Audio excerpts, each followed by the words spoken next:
సూర్యాపేట జిల్లా పరిధిలోని Mothe police station పరిధిలో జరిగిన భార్యాభర్తల జంట హత్యల కేసుకు సంబంధించి నేరానికి పాల్పడ్డ వారిని 24 గంటల్లోనే గుర్తించి అరెస్టు చేశామని సూర్యాపేట జిల్లా ఎస్పీ నరసింహ తెలిపారు.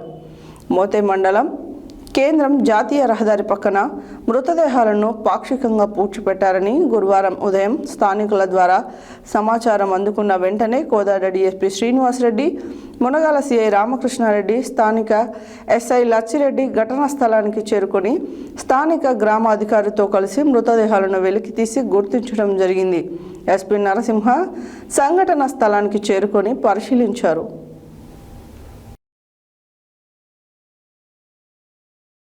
సూర్యాపేట జిల్లా పరిధిలోనే మోతే పోలీస్ స్టేషన్ పరిధిలో జరిగిన భార్యాభర్తల జంట హత్యల కేసుకు సంబంధించిన నేరానికి పాల్పడ్డ వారిని 24 గంటల్లోనే గుర్తించి అరెస్టు చేశామని సూర్యాపేట జిల్లా ఎస్పీ నరసింహ తెలిపారు. మోతే మండల కేంద్రం జాతీయ రహదారి పక్కన మృతదేహాలను పాక్షికంగా పూడ్చిపెట్టారని గురువారం ఉదయం స్థానికుల ద్వారా సమాచారం అందుకున్న వెంటనే కోదాడ డీఎస్పీ శ్రీనివాసరెడ్డి, మునగాల సిఐ రామకృష్ణారెడ్డి, స్థానిక ఎస్ఐ లచ్చిరెడ్డి ఘటనా స్థలానికి చేరుకొని స్థానిక గ్రామాధికారితో కలిసి మృతదేహాలను వెలికితీసి గుర్తించడం జరిగినది. ఎస్పీ నరసింహ ఘటనా స్థలానికి చేరుకొని పరిశీలించారు. DSP Srinivasa Reddy, CI Ramakrishna Reddy, CCS inspector ఆధ్వర్యంలో ప్రత్యేక బృందాలు ఏర్పాటు చేసి దర్యాప్తు ప్రారంభించారు. అందుబాటులో ఉన్న సీసీటీవీ కెమెరాల పరిశీలించగా రెండవ నిందితుడైన జిల్లెపల్లి సుందర్ మృతి చెందిన బూబాను తీసుకెళ్తూ అనుమానాస్పదంగా కనిపించాడు. నిందితుల గుర్తింపు మరియు అరెస్టు దర్యాప్తులో భాగంగా సీసీటీవీ కెమెరాలు పరిశీలించగా సాంకేతిక ఆధారాలు, సీసీటీవీ ఫుటేజ్ మరియు స్థానికుల సమాచార ఆధారంగా పోలీసులు నిందితులను గుర్తించి సూర్యాపేట కొత్త బస్టాండ్ వద్ద అరెస్టు చేసినారు. దర్యాప్తులో పారదర్శకత కోసం కేసును సూర్యాపేట డీఎస్పీ ప్రసన్నకుమార్కి అప్పగించగా ఈ కేసులో ప్రధాన నిందితులకు ఉన్న MD Sharif, police constable Mothe PS మరియు జిల్లెపల్లి సుందర్లను అరెస్టు చేసి వారి వద్ద నుండి హత్యకు ఉపయోగించిన గుదబండ, నేరస్తుడు A1 యొక్క బైకు, 2 సెల్ ఫోన్లను స్వాధీనం చేసుకున్నారు. నిందితులను విచారించగా నేరాన్ని అంగీకరించడం జరిగింది. వారిని రిమాండ్కు తరలించడం జరుగుతుంది. ఈ కేసులో బాగా పనిచేసిన కోదాడ డీఎస్పీ శ్రీనివాసరెడ్డి, అధికారి Suryapet DSP Prasanna Kumar, Munagala circle inspector Ramakrishna Reddy, CCS inspector Shiva Kumar, స్థానిక ఎస్ఐ లచ్చిరెడ్డి, సిసిఎస్ ఎస్ఐలు సాయిరాం, హరికృష్ణ, సిసిఎస్ సిబ్బంది బాగా పనిచేశారని ఎస్పీ అభినందించారు.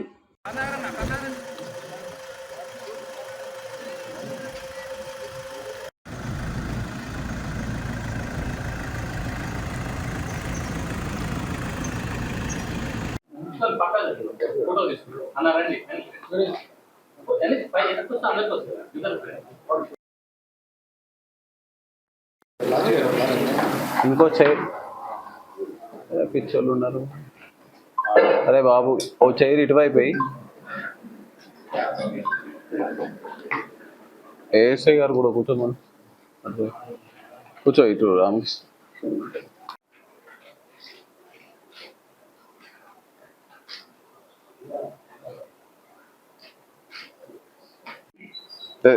ఇంకా ఎవరైనా వెనక వచ్చిన వాళ్ళు ఉంటే తొందర పెట్టండి, షార్ట్గా చెప్తాను. అది ఎవరిదో తీసేయను, నేనంటే తీసేయను.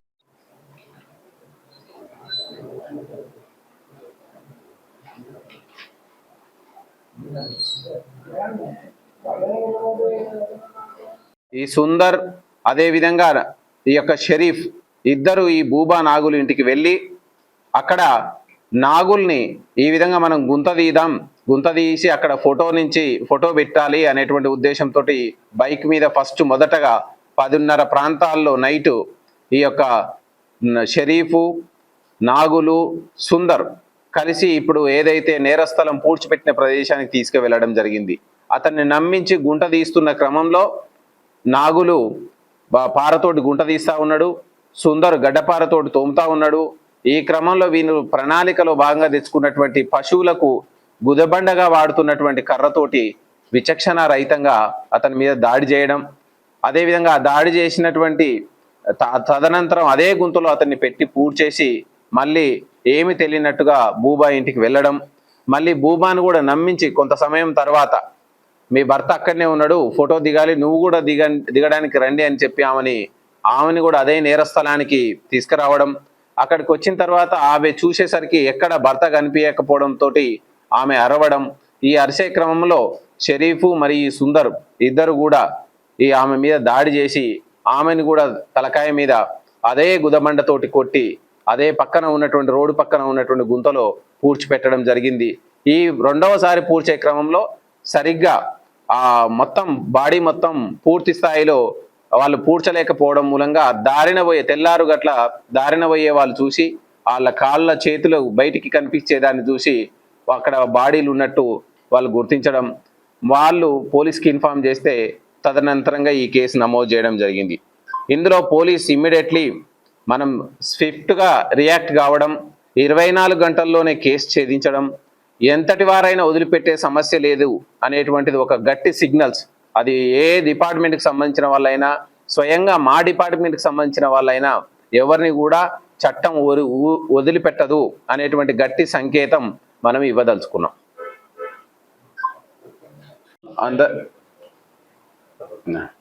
అందరికీ నమస్కారం.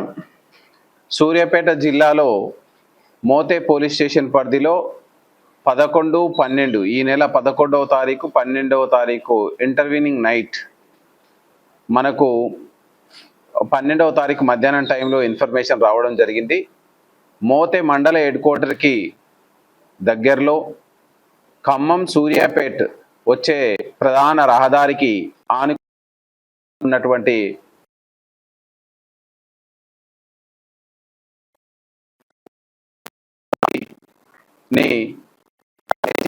పూడ్చిపెట్టినారు అనేటువంటి ఇన్ఫర్మేషన్ మనకు రావడం జరిగింది. ఇమ్మీడియట్లీ ఎస్ఐ మోతే లచ్చిరెడ్డి గారు, అదేవిధంగా సిఐ మునగాల రామకృష్ణారెడ్డి గారు ఇమ్మీడియట్లీ స్పాట్కి విజిట్ చేయడం, తదనంతరం సీనియర్ ఆఫీసర్లకు చెప్పగా కోదాడ డిఎస్పి గారు, అదేవిధంగా నేను కూడా స్వయంగా అక్కడికి సీన్కి వెళ్ళడం జరిగింది. అక్కడ చూసిన తర్వాత మనకు దానికి సంబంధించిన వ్యక్తుల ఆచూకీ మనకు తెలియదు కాబట్టి అక్కడ ఉన్నటువంటి గ్రామ పాలనాధికారి ఫిర్యాదుతోటి ఈ ఇద్దరి మరణాలపై మర్డర్ కేసు రిపోర్ట్ చేసి ఎగ్జిక్యూటివ్ మ్యాజిస్ట్రేట్ సమక్షంలో వీడియోగ్రఫీ ద్వారా మనం ఆ రెండు ఏవైతే పూడ్చివేయబడిన వ్యక్తుల శవాలని బయటికి ఎగ్జ్యూమ్ చేయడం జరిగింది. చేస్తే అక్కడ ఉన్నటువంటి చుట్టుపక్కల ఉన్నటువంటి ప్రజానికం, మోతే మండల హెడ్ క్వార్టర్లో ఉన్నటువంటి ప్రజానికం, అదేవిధంగా ఆ చుట్టుపక్కల ఉన్నటువంటి తాండాలో ఉన్న ప్రజానికం వాళ్ళను గుర్తుపట్టి చనిపోయినటువంటి ఆడ వ్యక్తి ఈ మోతే మండల పరిధిలో ఉన్నటువంటి బీకే తాండకు చెందినటువంటి భూబాగా గుర్తించడం జరిగింది. ఇంకొక మగ వ్యక్తి నాగుగా గుర్తించడం జరిగింది. వీళ్ళిద్దరూ భూబా నాగు భార్యాభర్తలు, బీకే తండ వాసులు. వాళ్ళు అక్కడ వాళ్ళకి ఎటువంటి ఆధారం లేకుండా మోతే మండల పరిధిలో ఈ యొక్క వ్యవసాయాన్ని భూములను లీజుగా చేసుకొని జీవనం సాగిస్తూ ఉన్నారు. సో వీళ్ళు అనుమానాస్పద రీతిలో మరణించి ఉండడంతో మనం మర్డర్ కేసుగా నమోదు చేసి సిఐ మునగాల ఆధ్వర్యంలో ఇమీడియట్లీ ఇన్వెస్టిగేషన్ స్టార్ట్ చేయడం జరిగింది. అక్కడికి వెళ్ళిన తర్వాత dog squad, clues team, technical team అన్నీ విజిట్ చేసి మనం టీములుగా డివైడ్ అయిపోయిన తర్వాత మనం దర్యాప్తును వేగవంతం చేయడంతో మనకు ఉన్నటువంటి సాంకేతిక ఆధారాలు, అక్కడ ఉన్నటువంటి ఫిజికల్గా ఆధారాలు, వీటన్నిటిని క్రోడీకరించి మనం ఇందులో ఒక అక్కడనే మోతే మండల పరిధిలో ఉన్నటువంటి సుందర్ అనేటువంటి వ్యక్తి ఇందులో లేట్ నైట్ వరకు వాళ్ళతోటి గడిపినట్టు ఉన్నట్టు మనకు తెలిసింది. తర్వాత